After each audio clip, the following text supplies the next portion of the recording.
अच्युतम केशवम कृष्ण दामोदरम एक बहुत ही सुंदर गीत है। यह एक प्रसिद्ध भक्ति गीत है। लोग इसे प्रेम और श्रद्धा से गाते हैं। यह गीत भगवान से प्रार्थना है। यह सुरक्षा और आशीर्वाद मांगता है। इसकी धुन सरल और सुखदायक है। यह दिल को छू जाता है। यह गीत संस्कृत में है। संस्कृत एक प्राचीन भारतीय भाषा है। यह अपनी सुंदरता और शक्ति के लिए जानी जाती है। गीत के हर शब्द का गहरा अर्थ है। ये शब्द प्रेम, भक्ति और ईश्वर के प्रति समर्पण की भावनाओं को जगाते हैं। इस गीत में भगवान के कई नाम हैं। हर नाम एक विशेष गुण, एक विशेष रूप और एक विशेष कहानी को दर्शाता है। ये नाम हमें भगवान की महिमा और उनकी अनंत शक्तियों की याद दिलाते हैं। हर नाम भगवान के एक अलग रूप को दर्शाता है।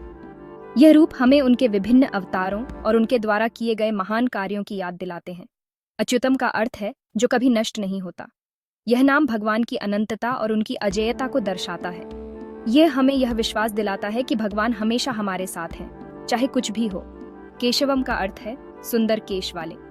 यह नाम भगवान की सुंदरता और उनकी दिव्यता को दर्शाता है। यह हमें यह सिखाता है कि भगवान की सुंदरता केवल बाहरी नहीं बल्कि आंतरिक भी है। कृष्ण का अर्थ है सर्व आकर्षक। यह नाम भगवान की आकर्षकता और उनकी मोहकता को दर्शाता है।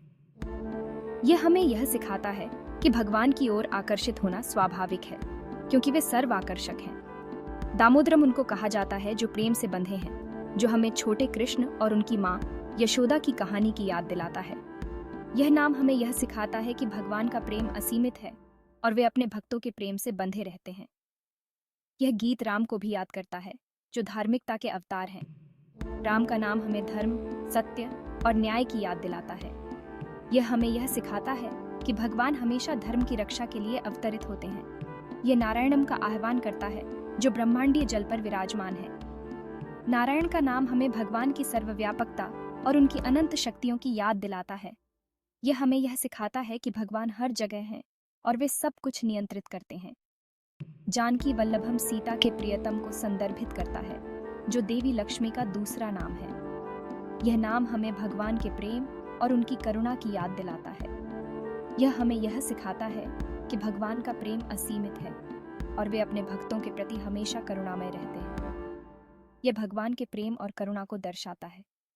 यह हमें यह सिखाता है कि भगवान का प्रेम और उनकी करुणा असीमित है और वे हमेशा अपने भक्तों के साथ हैं, चाहे कुछ भी हो। जीवन कठिन हो सकता है। कभी कभी यह हमें निराशा और हताशा की गहराइयों में धकेल देता है। हमें चुनौतियों और अनिश्चितताओं का सामना करना पड़ता है। हर दिन एक नई परीक्षा लेकर आता है और हमें अपने रास्ते पर बने रहना होता है। संकट के समय हम सांत्वना चाहते हैं। हम अपने भीतर शांति और स्थिरता की खोज करते हैं, जो हमें आगे बढ़ने की शक्ति दे सके। हम शांति और मार्गदर्शन के लिए तरसते हैं। एक शांत नदी की तरह हम भी अपने जीवन में स्थिरता और शांति की धारा बहाना चाहते हैं। यह गीत हमें याद दिलाता है कि हम अकेले नहीं हैं। हमारे साथ हमारे प्रियजन और हमारे विश्वास की शक्ति है। यह हमें भगवान की ओर मुड़ने के लिए प्रोत्साहित करता है। पवित्र ग्रंथों का अध्ययन और भगवान को अर्पित किए गए फूल हमें उनकी उपस्थिति का एहसास कराते हैं। वही हमारी शरण और शक्ति है। भगवान कृष्ण की मूर्ति के सामने झुकना हमें उनकी दिव्यता का अनुभव कराता है। इन नामों का जाप करके हम अपने जीवन में भगवान की उपस्थिति को आमंत्रित करते हैं। आरती के दौरान गाए गए भजन हमें उनके करीब लाते हैं। हम अपनी चिंताओं और भयों को उनको सौंप देते हैं। मंदिर की दीवार पर प्रार्थना नोट लगाना और दीप जलाना हमारे समर्पण का प्रतीक है। समर्पण का यह कार्य आराम और आशा लाता है। ध्यान में लीन चेहरा और शांत झील में खिले कमल हमें आंतरिक शांति का अनुभव कराते हैं। यह हमें कठिन समय से गुजरने में मदद करता है। आध्यात्मिक यात्रा पर शांति से चलते हुए और पुजारी का आशीर्वाद प्राप्त करते हुए हम अपने जीवन में नई ऊर्जा और प्रेरणा पाते हैं। भगवान के साथ हमारे रिश्ते में विश्वास महत्वपूर्ण है। ये एक पुल की तरह है जो हमें ईश्वर से जोड़ता है। यह गीत विश्वास की शक्ति पर जोर देता है। यह हमें बताता है कि भगवान सच्ची प्रार्थनाओं का जवाब देते हैं। जब हमें विश्वास होता है तो हम भगवान के प्रेम और कृपा में विश्वास करते हैं। हम उनके द्वारा बनाई गई योजना पर भरोसा करते हैं। जब चीजें असंभव लगती हैं, तब भी विश्वास हमें आशा देता है। यह हमें सुरंग के अंत में प्रकाश देखने की अनुमति देता है। यह गीत हमें मीरा जैसी भक्तों की याद दिलाता है। मीराबाई, जिनकी भक्ति और प्रेम की कहानियां आज भी हमें प्रेरित करती हैं, एक अद्वितीय व्यक्तित्व थीं। मीरा एक राजकुमारी थीं जिन्होंने अपना जीवन भगवान कृष्ण को समर्पित कर दिया। राजसी जीवन को त्याग कर उन्होंने भक्ति के मार्ग को चुना और अपने गीतों के माध्यम से भगवान कृष्ण की महिमा का गुणगान किया। उन्होंने कई चुनौतियों का सामना किया, फिर भी उनकी भक्ति कभी कम नहीं हुई।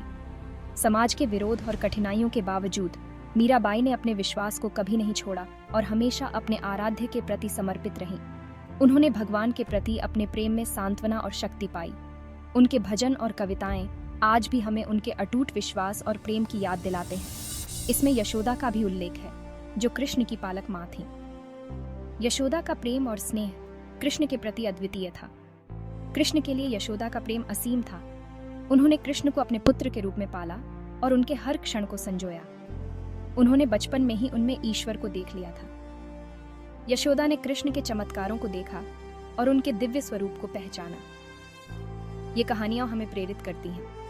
मीराबाई और यशोदा की भक्ति की कहानियां हमें सिखाती हैं कि सच्ची भक्ति और प्रेम में कितनी शक्ति होती है। वे हमें अटूट विश्वास और भक्ति की शक्ति दिखाते हैं। इन कहानियों से हमें यह सीख मिलती है कि चाहे कितनी भी कठिनाइयां आएं, सच्ची भक्ति और विश्वास हमें हमेशा सही मार्ग दिखाते हैं। अच्युतम केशवम गीत सीमाओं से परे है। यह भगवान के प्रति प्रेम और समर्पण का सार्वभौमिक संदेश है। इससे कोई फर्क नहीं पड़ता कि हम कौन सी भाषा बोलते हैं या हम कहां से आते हैं। भगवान दिल की भाषा समझते हैं। जब हम इस गीत को शुद्ध हृदय से गाते हैं तो भगवान सुनते हैं। वह हमारी प्रार्थनाओं का जवाब देते हैं। वह हमें अपने प्यार, कृपा और सुरक्षा का आशीर्वाद देते हैं। भगवान के नामों का जाप करने से मन और हृदय को शांति मिलती है। यह शांति और सुकून की भावना पैदा करता है। जब हम दिव्य नामों पर ध्यान केंद्रित करते हैं तो हमारी चिंताएं दूर हो जाती हैं। हम भगवान के साथ एक गहरा संबंध अनुभव करते हैं। यह शांति बाहरी परिस्थितियों पर निर्भर नहीं है, यह अंदर से आता है। यह वह शांति है जो सब समझ से परे है। अच्युतम केशवम कृष्ण दामोदरम सिर्फ एक गाना नहीं है, यह एक प्रार्थना है, यह एक मंत्र है, यह जरूरत के समय एक सहारा है। इस गीत को विश्वास और भक्ति के साथ गाने से हम अपने जीवन में दिव्य आशीर्वाद को आमंत्रित करते हैं। यह गीत हमें भगवान के प्रेम, कृपा और सुरक्षा की याद दिलाता है। यह हमारे दिलों को शांति और आनंद से भर देता है। यह हमारी आध्यात्मिक यात्रा पर हमारा मार्गदर्शन करता है। हमारी इस दिव्य नामों की यात्रा के समापन पर हम आपको इन नामों की शक्ति और शांति पर मनन करने के लिए आमंत्रित करते हैं। ये पवित्र मंत्र सिर्फ शब्दों से कहीं बढ़कर है। ये ईश्वर से जुड़ने का सेतु है, दुख में आराम का स्रोत है और हमारी आध्यात्मिक यात्रा में मार्गदर्शक प्रकाश है। Pause 3S। अच्युतम केशवम कृष्ण दामोदरम सिर्फ एक गाना नहीं है, ये एक प्रार्थना है, ये एक मंत्र है। मुश्किल वक्त में ये हमारा सहारा है। इस गाने को विश्वास और भक्ति से गाने पर हम अपने जीवन में ईश्वरीय आशीर्वाद को बुलाते हैं। ये गीत हमें भगवान के प्यार, करुणा और सुरक्षा का एहसास कराता है। ये हमारे दिलों को शांति और आनंद से भर देता है। हमारी आध्यात्मिक यात्रा पर ये हमारा मार्गदर्शन करता है। इन दिव्य नामों को अपने दैनिक जीवन का हिस्सा बनाइए। इन्हें भरोसे के साथ गाएं और इनके द्वारा होने वाले बदलाव को अनुभव कीजिए। याद रखिए, ईश्वर हमेशा हमारे साथ है, हमारा मार्गदर्शन और रक्षा करते हुए। Pause 2S। अब इस वीडियो के अंत में हमारी एक छोटी सी गुजारिश है। अगर आपको इन मंत्रों में शांति और प्रेरणा मिली है तो हमारे चैनल को सब्सक्राइब जरूर कीजिए। लड़की, अधिक आध्यात्मिक सामग्री के लिए सब्सक्राइब करना न भूलें। चलिए इस यात्रा को एक साथ जारी रखें। ओम शांति। देखने के लिए धन्यवाद। आशीर्वाद और भक्ति से भरे रहें। Pause 2S। अगली बार तक दिव्य नाम हमेशा आपके मार्ग को रोशन करते रहें।